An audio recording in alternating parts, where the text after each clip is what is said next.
Doing well with money has little to do with how smart you are, uh, and a lot to do with how you behave.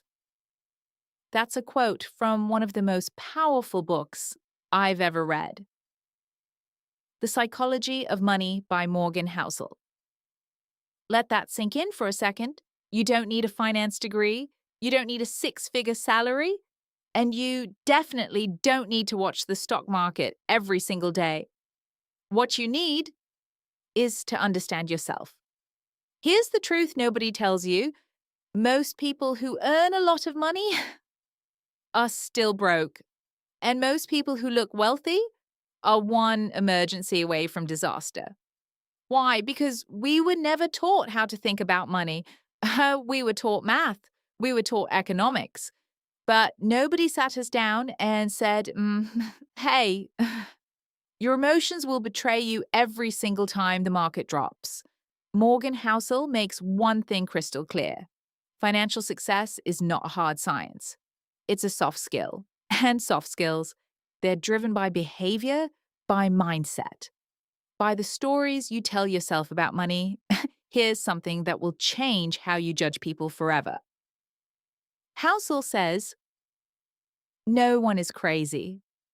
When someone born in poverty plays the lottery every week, you might think, that's stupid.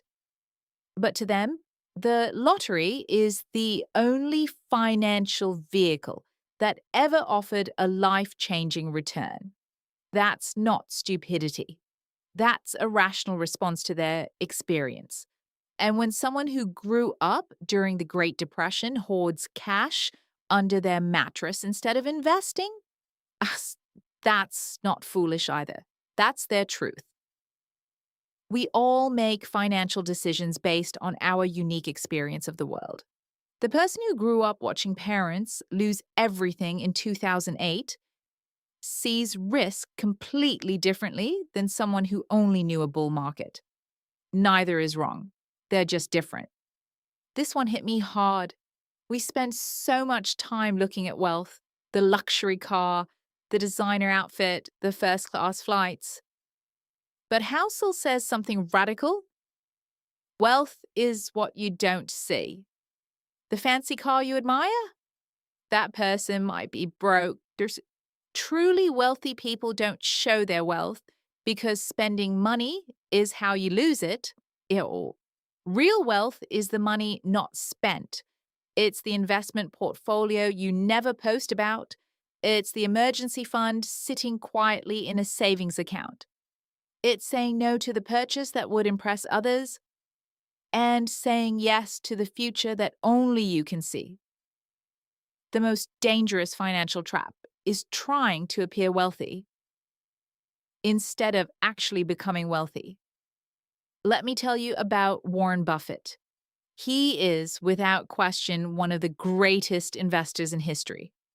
But here's what most people miss about him. Warren Buffett's net worth at age 30 was about $1 million. At 60, $3.8 billion.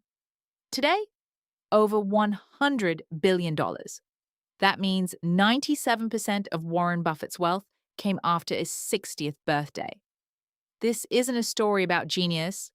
This is a story about time. Housel says, good investing is not necessarily about earning the highest returns. It's about earning pretty good returns that you can stick with, and which can be repeated for the longest period of time. You don't need to find the hottest stock. You need to stay in the game. Long enough, consistently enough, patiently enough. Compounding doesn't care about talent. It cares about time. Here's a question. Why does someone buy a stock that another person is selling? Both people looked at the same stock, at the same price, at the same moment, and they made opposite decisions because they have different goals, different timelines, different fears. Housel calls this you and me.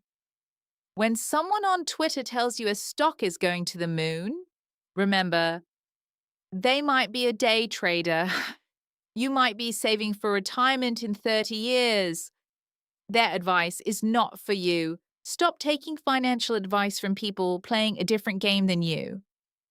Know your game, know your timeline, and stay in your lane. You don't need to be perfect with money. You never will be. The market will crash. You'll make bad decisions.